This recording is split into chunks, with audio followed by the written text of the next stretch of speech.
Mula bata pa lang ako ay nagtrabaho na, nagbanat ng buto kasama ang aking ama.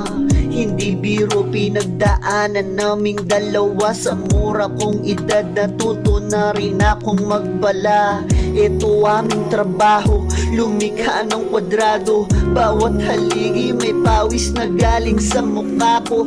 Bakal, bato, semento, laging pasan-pasan ko. Kahit na mainit at kahit na gaano kapeligro, mababa ang mga tingin sa amin ng iba.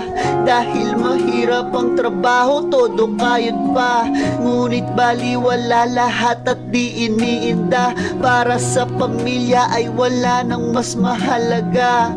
Walang humpay na pagod, tapos kayod ang kayod. Isang linggong trinabaho, kulang pa rin ang sahod. Ito aming trabaho, oo di madali to. Kung wala kami, walang tahanan na mabubuo.